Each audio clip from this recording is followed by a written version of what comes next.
un jour de pluie, dans la cour secondaire, il portait... Un cercueil blanc, quelques roses posées sans bruit.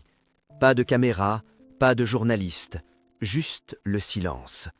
Le 27 décembre 2025, Fanny Biascamano s'est éteinte à 46 ans, loin du tumulte du show business, dans l'anonymat d'une chambre de clinique à Montpellier. Celle qu'on appelait la petite prodige de la chanson française a quitté ce monde sans bruit, presque comme si elle n'avait jamais existé. Mais pourquoi cette disparition discrète ? Que s'est-il réellement passé entre les projecteurs de l'Eurovision et cette fin si solitaire ? Fanny avait-elle choisi le silence ou était-ce la conséquence d'un secret trop lourd à porter ?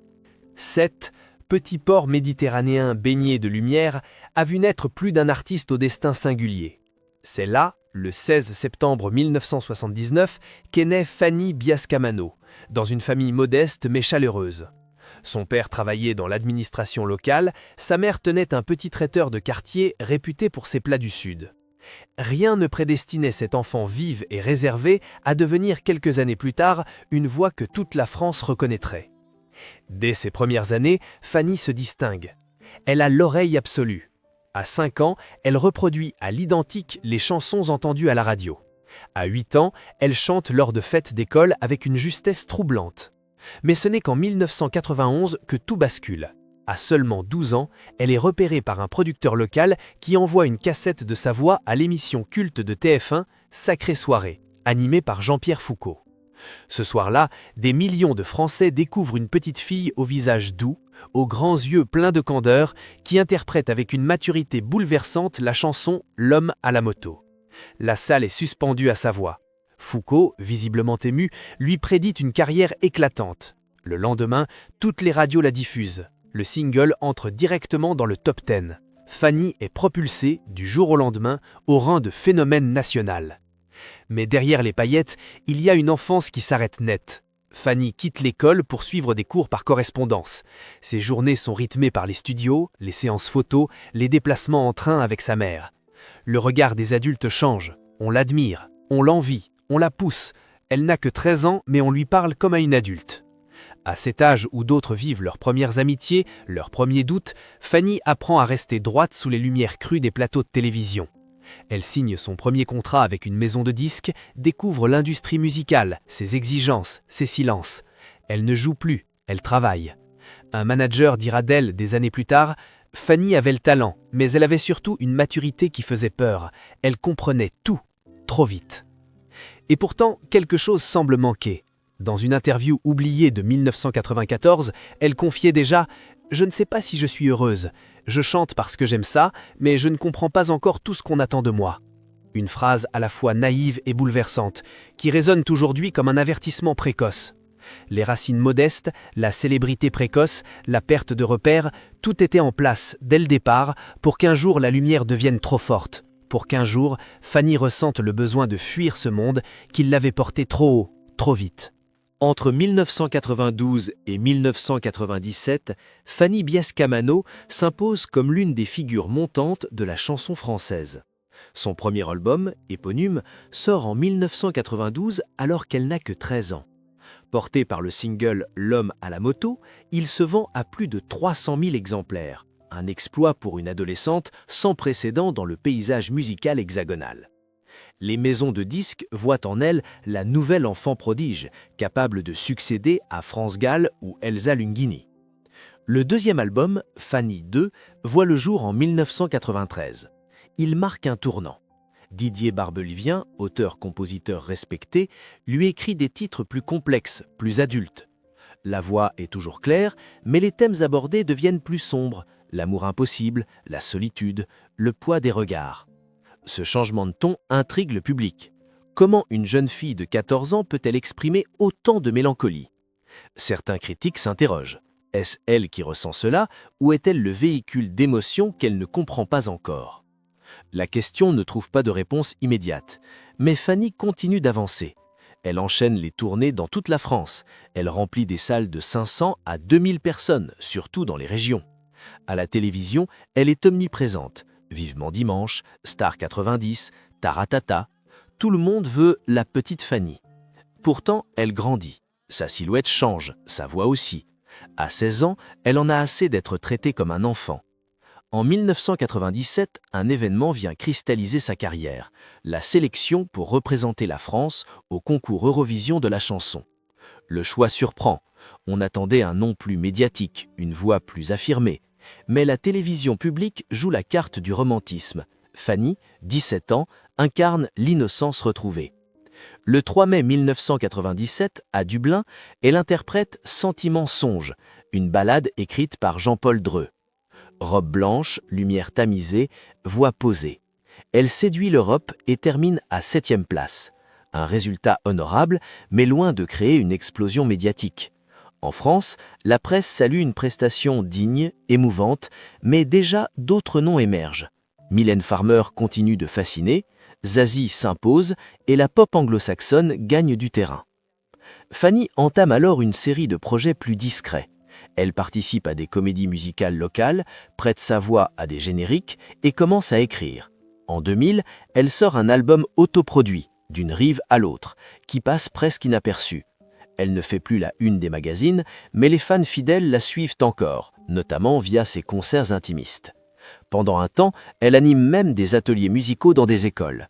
À travers les enfants, elle semble revivre son propre parcours, mais avec une distance prudente. « Je ne veux pas qu'ils brûlent leurs ailes », aurait-elle confié à une institutrice en 2005. Ce qu'on ne voit pas, c'est le recul progressif. Fanny ne refuse pas les médias, elle les évite. Elle décline les invitations aux émissions nostalgiques, elle ne participe pas à aucune émission de réalité musicale, à aucune reformation d'anciens talents. Elle vit dans le sud, près de sa famille, et commence une autre vie. Un livre, une passion pour la cuisine, des chroniques locales. Fanny devient cette chanteuse qu'on a tant aimée, mais qu'on ne voit plus. Et pourtant, derrière ce choix de discrétion, un silence s'installe. Pourquoi une artiste aussi prometteuse a-t-elle volontairement quitté la scène? Que s'est-il passé entre l'Eurovision et le retrait? Était-ce une fuite ou une protection? Et surtout, que cachait ce besoin de ne plus être regardée? Dès les années 2000, un changement imperceptible s'opère dans la trajectoire de Fanny Biascamano. Plus de passages télévisés, plus d'interviews dans la presse musicale. Seuls quelques articles régionaux mentionnent sa présence lors de festivals de chansons à Sète ou Montpellier. Pour les fans, cette absence prolongée est incompréhensible. Pour les médias, elle devient une énigme. Dans une interview accordée en 2003 à une radio locale, Fanny déclare sobrement « Je chante toujours, mais pas pour les caméras ». Cette phrase, presque anodine, marque un tournant. Elle n'est plus une figure publique, mais une artiste de l'ombre. Et pourtant, aucune explication claire ne vient justifier ce retrait. Pas de scandale, pas de différends contractuels connus, juste un effacement progressif.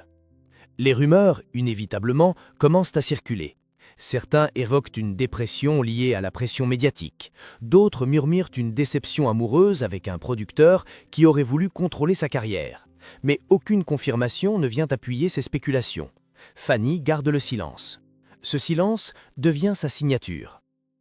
Autour d'elle, les artistes de sa génération embrassent la nostalgie des années 90.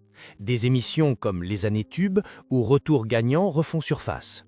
D'anciens collègues de plateau, aujourd'hui revenus à l'antenne, parlent d'elle avec une tendresse distante.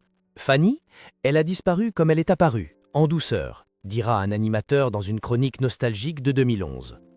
Mais une lettre oubliée, publiée dans un recueil de correspondances d'artistes en 2015, jette un éclairage troublant. Écrite par Fanny à une amie d'enfance, elle contient ces mots. « Je ne suis jamais parvenue à me sentir à ma place. On m'a applaudi quand j'étais petite, mais on m'a oubliée quand j'ai voulu être grande. Une confession intime, sans amertume, mais d'une lucidité désarmante. » Autre élément intrigant, son refus catégorique de participer à des projets de reconstitution musicale. Un producteur de documentaires pour France 3 raconte « Nous voulions faire un épisode sur les stars oubliées des années 90. Elle a décliné poliment, sans justification. On sentait une volonté claire de rester dans l'ombre. » Ce rejet de la mémoire médiatique semble presque programmé, comme si Fanny cherchait à effacer ses traces publiques. Et pourtant, elle ne cesse jamais de créer. Elle enregistre des maquettes, écrit des chansons pour d'autres, une poignée d'artistes de la scène indépendante affirment avoir collaboré avec elle sous pseudonyme. À partir de 2020, son activité se concentre autour d'un blog discret sur la cuisine méditerranéenne. Là encore, pas de photos, pas de référence à sa carrière passée. Juste des recettes, des souvenirs d'enfance et des fragments de réflexion personnelle. Dans un article de novembre 2023, elle écrit « Ce qui compte, ce n'est pas ce qu'on laisse voir, mais ce qu'on choisit de garder pour soi-même. » Une phrase simple, mais terriblement éloquente. Peu à peu, une vérité silencieuse émerge. Fanny n'a pas fui le public, elle s'est retirée pour se protéger. D'un système qui lui avait tout donné, puis tout repris.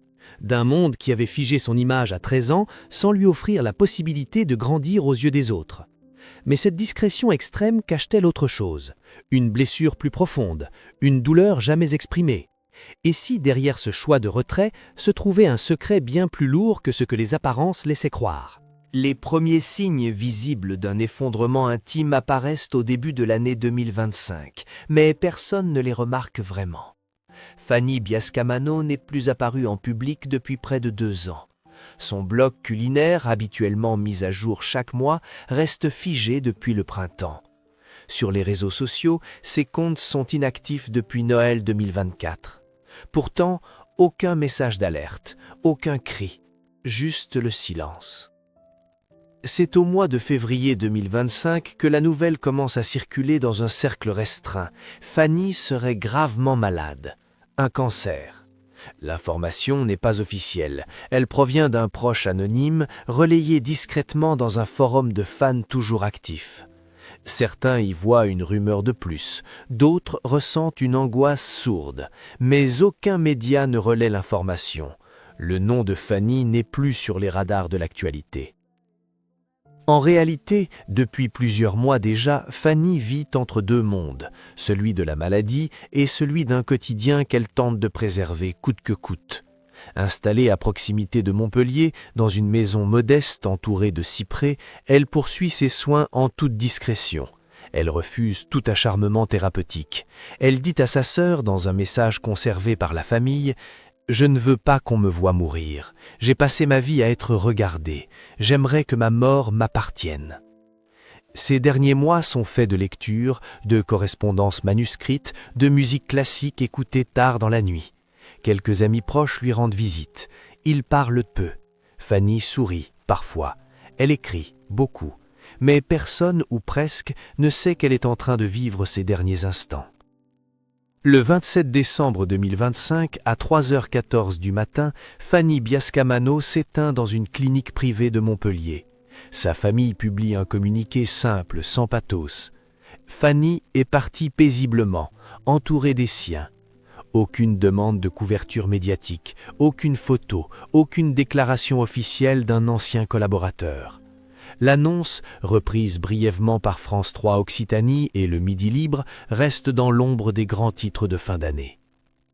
Pourtant, la nouvelle se répand lentement et provoque une onde de choc silencieuse.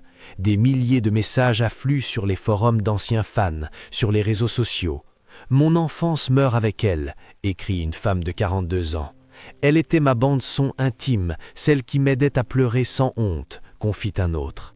Des hommages spontanés apparaissent à 7, fleurs devant l'école qu'elle avait fréquentée, bougies allumées au bord du canal. Mais encore une fois, aucun hommage national, pas de cérémonie publique, pas de voix officielle du ministère de la Culture. Fanny est morte comme elle a vécu depuis 20 ans, en silence. Ce n'est que quelques jours plus tard que la Dépêche du Midi publie un article bouleversant. Le journaliste y rapporte avoir reçu de la part de la famille une lettre que Fanny avait laissée pour ses auditeurs invisibles. Elle y écrit « Je n'ai jamais cessé de chanter, mais j'ai cessé de vouloir être applaudi. La scène est un lieu merveilleux et cruel. J'y ai grandi trop vite, j'y ai souffert plus que je n'ai osé le dire. Et aujourd'hui, je pars avec la paix de n'avoir jamais trahi celle que j'étais vraiment. » Ces mots simples pèsent plus lourd que n'importe quelle déclaration médiatique. Ils sont une confession douce mais ferme, une mise à nu tardive, pudique mais inévitable. Ils viennent briser un silence de 20 ans et révèlent une réalité que peu soupçonnaient. Fanny n'avait pas disparu, elle avait choisi de se protéger. Un producteur musical, interrogé anonymement, livre alors un témoignage glaçant. Elle avait un contrat en or après l'Eurovision. Elle l'a refusé. Elle m'a dit « Si je reste, je me perds. Je n'ai pas compris à l'époque. Maintenant, je comprends. » Ce refus du système, cette fuite volontaire n'était pas une faiblesse, c'était une forme de résistance, une manière de survivre. Mais à quel prix? L'oubli, la solitude ou peut-être la liberté? Fanny Biascamano aura ainsi choisi la voie la plus difficile, celle de ne pas plaire à tout prix, de ne pas capitaliser sur ses succès passés, de s'effacer sans bruit pour exister pleinement. Et dans ce choix radical, il y avait peut-être une forme de révolte contre une industrie qui aime les enfants prodiges mais les abandonne une fois adultes, contre un public qui demande toujours plus sans toujours écouter vraiment. Son dernier souffle discret aura ainsi réveillé des souvenirs, des douleurs et une vérité dérangeante. Parfois, derrière les carrières silencieuses se cachent les plus grandes blessures. Ce n'est qu'après sa mort que certains fragments de la vérité commencent à émerger. Dans ses carnets personnels, retrouvés par sa sœur cadette, Fanny Biascamano a laissé des textes courts, parfois des poèmes, souvent des phrases suspendues, presque des pensées griffonnées à la hâte. Mais certaines d'entre elles en disent long. Une page, datée de juin 2021, contient cette note. « Je n'ai jamais guéri du fait d'avoir été regardé avant d'avoir été écouté. » Cette phrase résonne comme une clé. Pendant des années, le public avait vu en elle l'image de la jeune fille parfaite, douce, polie, presque trop lisse. Mais Fanny cachait en réalité une grande douleur, celle d'avoir grandi dans une cage dorée, d'avoir été façonnée, dirigée, mise en scène. Lorsqu'elle essaie de prendre le contrôle de sa carrière, autour de ses 20 ans, elle se heurte au mur froid de l'industrie. On lui rappelle ce qu'elle doit être, pas ce qu'elle veut devenir. Dans une interview inédite, enregistrée en 2022 mais jamais diffusée, qu'un journaliste de Radio France publiera en podcast hommage après son décès, Fanny admet à demi-mot « J'ai chanté pendant des années avec la gorge serrée. J'avais peur de décevoir, peur qu'on me dise que je n'étais plus celle d'avant. » Elle y parle aussi de l'angoisse d'être reconnue dans la rue alors qu'elle tentait de redevenir anonyme. « J'avais envie de disparaître, mais pas de mourir. J'avais envie de vivre, mais différemment. » En 2018, elle publie un livre passé inaperçu, À la table de Fanny, mi-récit culinaire, mi-confession intime. On y découvre des recettes familiales, mais aussi des anecdotes poignantes sur sa jeunesse. Elle lui écrit, presque en bas de page, « La cuisine est ma scène secrète. Ici, je peux échouer sans être jugée. » C'est peut-être là que réside sa plus grande confession. Fanny ne voulait plus être une icône, mais simplement une femme libre. Une autre révélation, plus intime, est faite par sa mère après les obsèques. Fanny a vécu un chagrin d'amour profond dont elle n'a jamais parlé publiquement. Elle a été trahie au moment où elle pensait pouvoir faire confiance. Depuis, elle s'est refermée. Aucun nom n'est donné, aucun détail, mais ce traumatisme aurait lieu autour de 1999 et coïnciderait avec l'arrêt brutal de ses projets musicaux. Pourquoi avoir gardé le silence si longtemps ? Peut-être parce que Fanny savait que parler reviendrait à rouvrir des blessures, ou peut-être parce qu'elle croyait encore, au fond, à la beauté du silence, un silence choisi, non imposé. Mais ce choix, aussi noble soit-il, interroge. Le système aurait-il pu la sauver? Un regard bienveillant aurait-il suffi à la retenir? Ou bien au contraire, Fanny a-t-elle trouvé dans cette invisibilité volontaire la forme la plus pure de sa vérité? Ces dernières notes manuscrites laissent une impression de paix. Je n'ai pas tout dit, je n'ai pas tout montré, mais j'ai vécu, et pour moi, c'est déjà beaucoup. Elle était entrée dans nos vies comme une étoile filante, éclatante, fragile, inoubliable. Fanny Biascamano n'a jamais été une idole au sens classique. Elle n'a pas fait la une des tabloïds, n'a pas multiplié les provocations, ni cherché à entretenir sa célébrité. Elle a simplement chanté, avec une sincérité qui ne s'apprend pas. Et puis, elle s'est retirée, comme si la scène l'avait usée plus tôt que prévu, comme si le monde des projecteurs n'était jamais fait pour elle. Aujourd'hui, il ne reste que des chansons, quelques enregistrements, des souvenirs émus, et une trace légère mais tenace dans le cœur de ceux qui, un jour, ont vibré en l'écoutant. Car Fanny n'a jamais cherché à conquérir, mais à toucher. Et cela, elle l'a fait sans artifice, sans masque. Sa disparition soulève une question troublante. Combien d'artistes vivent dans l'ombre d'un succès trop précoce? Combien de talents sont étouffés par les attentes d'un public toujours avide, d'une industrie toujours plus exigeante? Fanny n'a pas crié sa douleur, elle a choisi le murmure. Et dans ce murmure, elle nous laisse un message d'une force bouleversante. Peut-être faut-il apprendre à écouter ceux qui ne crient pas, peut-être faut-il réapprendre à aimer sans consommer, à admirer sans posséder. Le choix de Fanny de s'effacer n'était pas un renoncement, c'était un acte de résistance, une manière de dire non à une machine qui dévore tout. Et dans ce non discret, elle a peut-être dit l'essentiel. Son nom ne remplira plus les salles, mais il flottera, doux et libre, dans les mémoires de ceux qui auront su regarder au-delà du silence.